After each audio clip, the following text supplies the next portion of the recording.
I must admit, I was today years old when I finally figured out how the plate force remove actually works.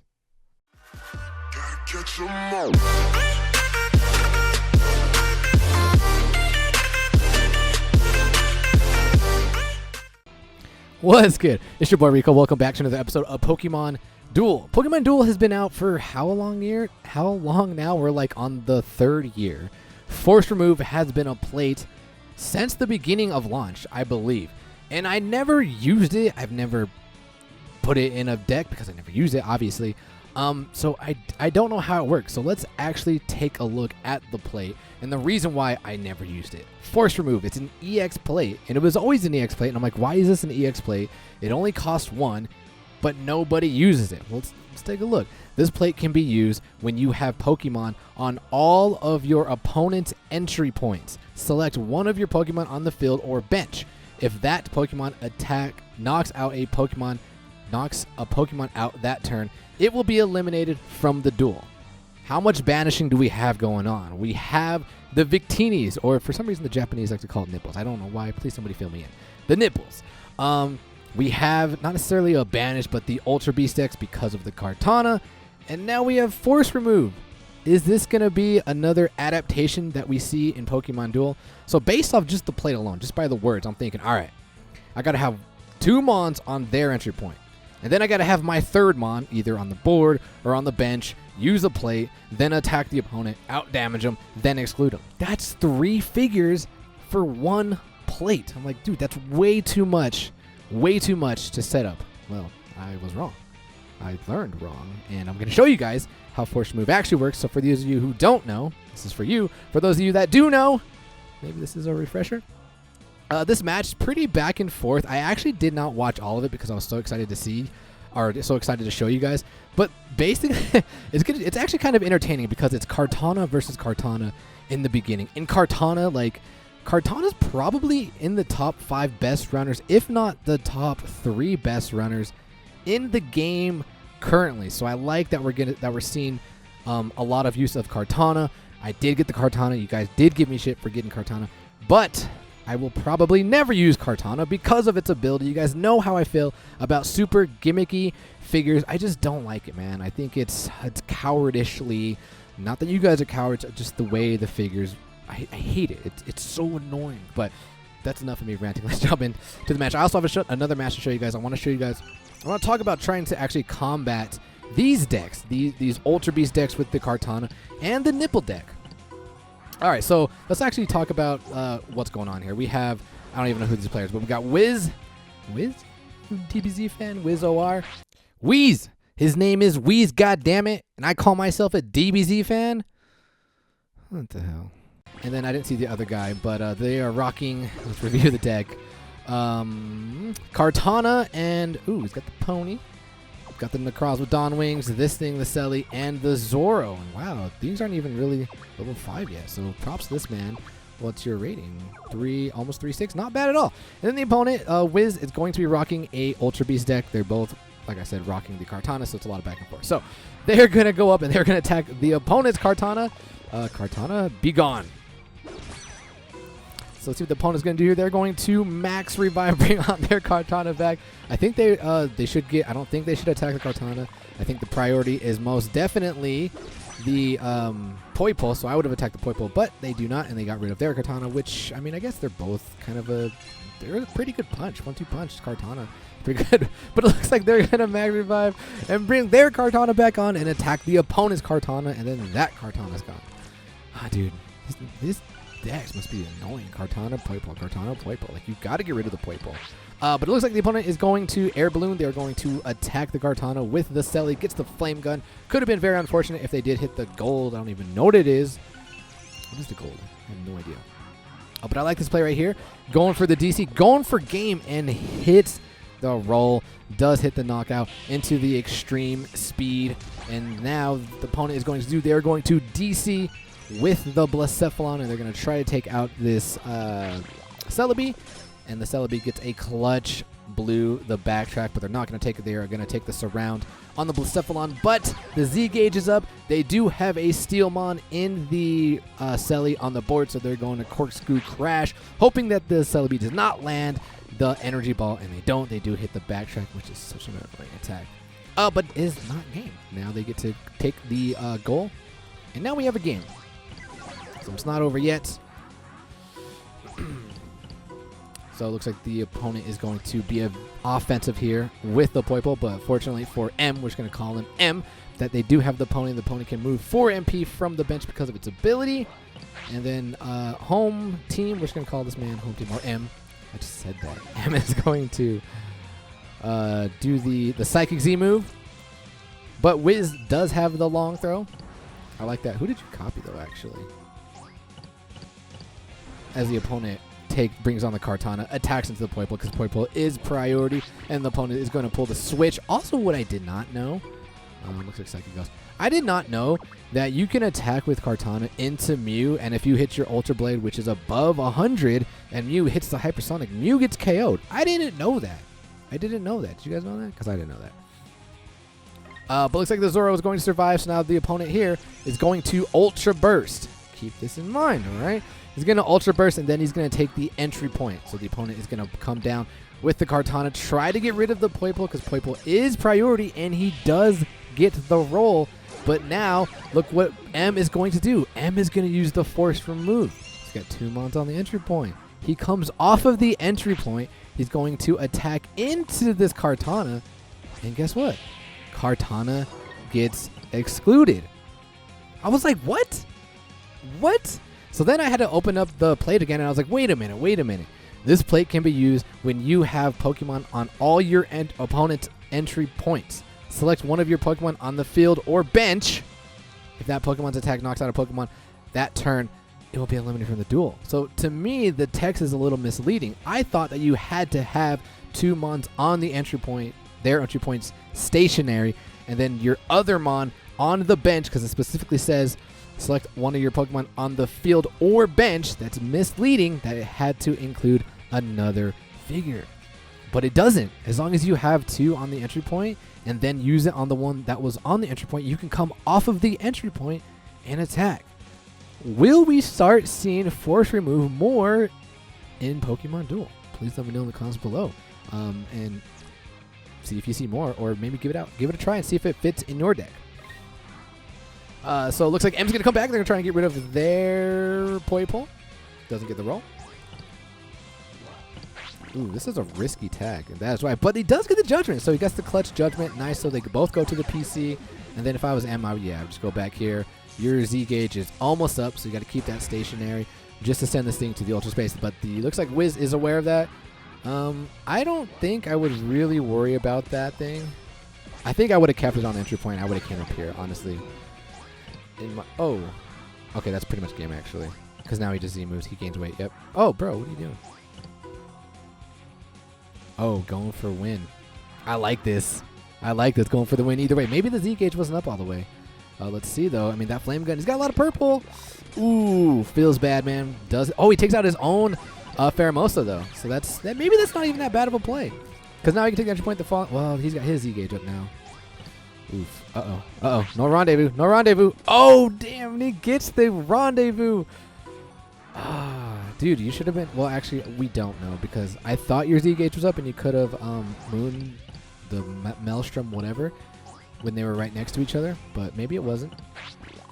And things are not looking good for M here. Yep. He's going to have to. Oh, he's got Gold Block. Oof. Attacks. Does not want. I would have pulled. Why did you not pull the switch? I would have pulled the switch, because then you could have rushed with the Selly the following turn to this thing. I mean, your Z gauge is up.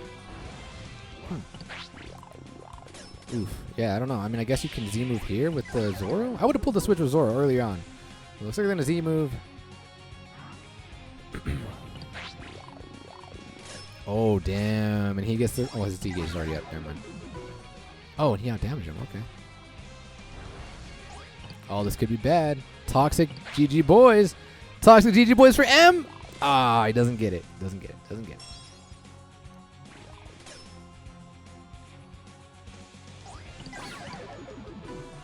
Let's see how let's see how it's gonna close out this game. He's just gonna move right here and attack. Oh no, okay.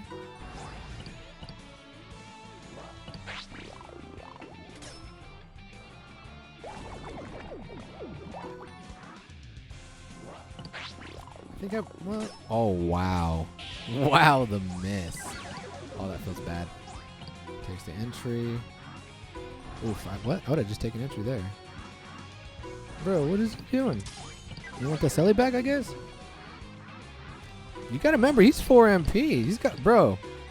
Oof, this is GG boys right here. Get him.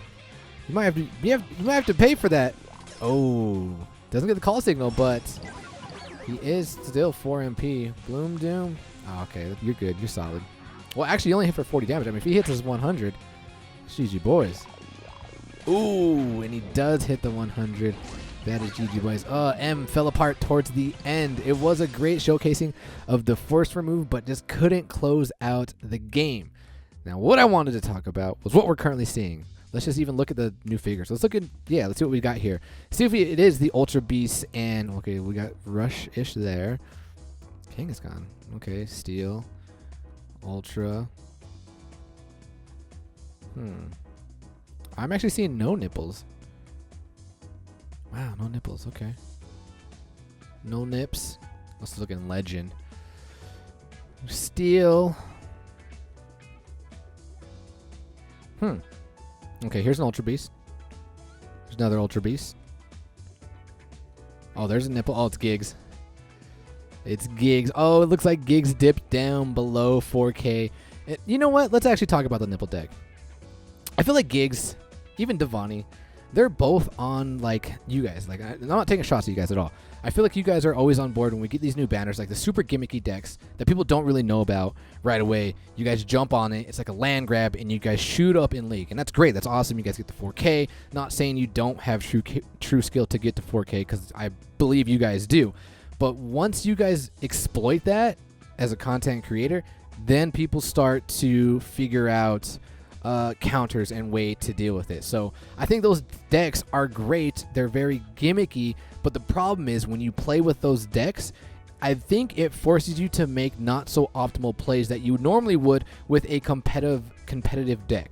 You kind of play out of position to get the game for YouTube. You want to show it off. So you would make, like I said, not so optimal plays. You'd move out of position just trying to get the certain roll with the nipples. I mean, it does have great odds because it has the built-in DC, but if there is that chance that you don't get it, it puts you out of position. So, I mean, now that I'm only seeing one nipples, but if there are nipple decks and there are Kartana decks, how do you counter that thing? We're seeing things being banished, and we're things going to the Ultra Space. How do you counter that? Arceus. I think Arceus is... I guess there are a lot of Arceus. I think Arceus is going to be here for a little bit because of what's currently going on in the meta right now. Arceus and the Celebi. I think those two are good, a 1-2 punch. The Arceus and the Celebi with the Grass Sphere. So that's actually kind of what I'm running. I'm actually running Celebi. I'm not ever going to use the time travel, but I am using the Celebi and the Arceus along with the Dawn Wings, Vibrava, Lucario, and the Mawile. I think Mawile is pretty clutch too because of its ability as well. So that's what I'm currently running, trying to get some footage, but I do have one more match to show you guys. All right, so this last match of today's episode is against the one and only Gigs, the man who was in 4K. As you can see right here, he's currently not in 4K. His last video, if you guys didn't see, he made it to 4.1K, which, Josh, bro, you knew what he was going to do. You knew that Z move was coming, bro. Like, you got to cover up. Like, I know you're smarter than that. I mean, misplays happen all the time. I make stupid plays all the time, but, like, bro, come on. All right, so Gigs, I think this was the first rendition of the deck he was running. You saw he's currently running the Abra into the Alakazam. He's running that. Dude, he loves the Abra. But he is rocking both nipples, and I have pretty purple heavy deck. This was before. You guys, I have not gotten any figures. I'm still 0 out of 10. I really want to do it when I stream. I've just been like pretty busy. So I haven't gotten the figures. This was actually a couple days ago. And you just got to play you got to know what decks can do, and you have to play around them. So he's going to, I seen a little bit of the nipples. I know what's going to happen. He's going to basically be defensive with these things first and then set up. So that's why I brought on the Vibrava, just to set up the surround, and then that's why I brought up the Mawile. So now I'm in a pretty good position. If he wants to attack anything here, they're just going to get surrounded by the Marshadow. So he's going to pull the first Alchemy on this nipple. He's going to move over, and then I'm going to bring on my Lele just to bring the extra star for this. And this was such a bad play on my end. It's like muscle memory. When I see a setup like this, where I have something here, they put something here, I know I have the advantage, I put my Dawn Wings there. As soon as I did that, I was like, oh my god, why did I do that? Because even if I do take out this Dawn Wings, what is he going to do? He's just going to attack with the nipple the following turn, and then my Dawn Wings is going to be gone. So he's going to scoop up. He's going to bring the Alchemy Meeker to this. Actually, you know what? There's something I want to ask you guys. We'll get into it. So both these figures right now have the Alchemy, right? Alchemy. So I move over because I don't want this nipple coming over here and getting a free shot, even though Vibrava's ability is going to end its turn. I don't want to give him a free shot at my Vibrava, so I move my Dawn Wings here, and I don't attack because, like I said, I will get attacked the following turn. So I'm like, all right, this is good. But then he makes a great play and moves away, and I was like, oh, this is actually bad. So what I'm going to do here is I'm going to bring on my Marshadow, threaten game. He has to cover up, and now what we're going to do is we're going to try to take away one of these Victinis. So we're going to DC with our Marshadow. We're going to sacrifice. I mean, we have no choice but to sacrifice our Dawn Wings, but we're going to try to take something down with us, and we get the double dodge. The double dodge, I'm pretty upset about that. Now he has a free shot. He's going to Bright Powder into my Dawn Wings, and I'm like, oh my god, don't let it happen. He gets the V create. I do hit my purple, so he's not going to force me to reroll, but he's going to use his Victory Star to reroll himself and hopefully get the Fusion Flare, and he does Fusion Flare, Fusion Bolt, but he does not, so that's actually good. So we're going to take the L there. Now, why did he lose the Alchemy marker? I attack again. And I didn't DC here, although I should have. So he lost the... oh, is it because of the victory? The V create, it makes them relax. That's why they... okay, that makes sense. Okay, all right. Never mind. So he's going to bring on the Frostlass. I'm going to bring on my Lucario. And he's going to come over here, and he's going... what do I do? I Mega Lucario here. We're going to try to get rid of this Alakazam. I don't think he's actually running the Twisted Spoon, so it's not even that big of a threat. But I mean, it's a Mon, it's space on the board, and he has advantage because he has more Mon, so we're going to do that, remove it, boom, we're good. So now he's going to come over, typical gigs, he is rocking the counter attack, so I have to cover goal, otherwise that would have been GG boys. But he's going to attack here into my Marshadow, who has a large miss, and he gets the Fusion Flare in my miss, and I'm pretty salty. I have one Mon in the PC, one Mon excluded. So what I do here is I'm going to DC, and we're like, we have to go for it. We have to make plays. Hopefully this thing lands its white. We land our Aura Sphere. Let's go. Bang. He gets a Prismatic Laser. We hit the Aura Sphere. And now what you're going to do is gigs. Well, tell me what your guys' thoughts are here. I don't ever agree with de-evolving the Dawn. I don't ever agree with it unless you're in a position to win the game. Granted, if he did get rid of this, all right? Actually, I don't think that was a great play at all. Because if he did take the L, he's got two Victinis. Yes, my Lucario has pretty good odds. Well, yeah, it does have pretty good odds at taking him out. But he also is rocking the Max Revive and the Gold Block. So I would risk it. I would put Victini here. Say if I KO'd it, then I'd put the other one there. Then I'd be out of Mega. Then he can either Gold Block with the Frostlass, or he can Max Revive with the Dawn Wings that he no longer has. And Dawn Wings has a good odds at taking out Mega Lucario because he'd come back on the board. My Bullet Punch would be a white, or I'm going to de-evolve in 2 turns. So I would be base Lucario. So I don't agree with the de-evolve. Let me know what you guys think. But now he's going to go over to... see, that's what he's doing. He's going out of position here. He's going out of position. I mean, he still has the Gold Block, but I think he was more concerned about excluding my figures. So we're going to Z-move here. We're going to get rid of the Dawn or the Necrozma. And now he is well, he Gold Blocks here. I would have put the Victini. But he Gold Blocks instead, so he wastes the plate. And now I'm going to Max Revive. We have well, this was actually... I was scared here. I was like, all right, I'm debating what I want to do. I was like, should I Max Revive? I know if I Max Revive, he's just going to bring this Victini here. But then what I'm gonna do is I'm gonna be aggressive, and I'm gonna bring on this. I'm gonna Mega here, and I'm gonna go Ultra and across when I come here. But then I was fearing when I max revive, he goes here. Well, actually, no, he'd get surrounded. Never mind. But when I do this, I was fearing him attack into my Tapu Lele, but I totally forgot Vibrava has the ability, so he can't. Okay, so never mind.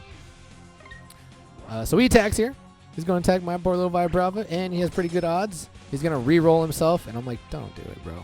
Don't do it, don't do it, don't do it. And he gets the Fusion Blow. 2 Mons excluded, but look at what happened. Because of him being overly aggressive, I have 2 Mons excluded, but I also have 1, 2, 3, 4 Mons on the board while he has 3 Mons, and then I can apply the pressure.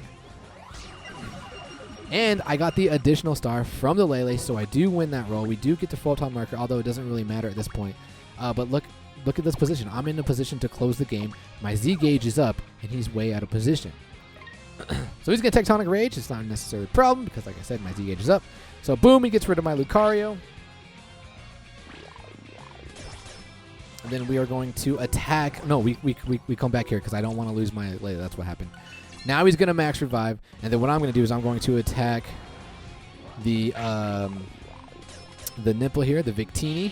Get rid of 1. Things are looking good. And then he's giving me an opportunity to attack this thing with our Mawile. Mawile has pretty good odds. Unfortunately for him, he does hit the miss. We do hit the Iron Head. And my Z gauge. Oh, no, his Z gauge was up. My Z gauge is now up. Sorry. And now he's in a big trouble because since he moved the Frost Ice here, my Z gauge is up. If I move here and I Z move, this thing gains weight, and he already wastes his Gold Block. So what does he do? He moves away because he doesn't want that to happen, but I'm still going to Z move, and it doesn't matter now. Now it's GG boys, because even if he brings the Alakazam back, I am going to surround it. If he brings the Vibrava back, I still have the Air Balloon in the bag. So either way, it was GG boys. He attacks. I get the Moon Guy's Beam, and I said GG boys. All right, this week's been busy. Not gonna be able to stream tomorrow. I won't have a video out tomorrow as well. Friday, I don't know.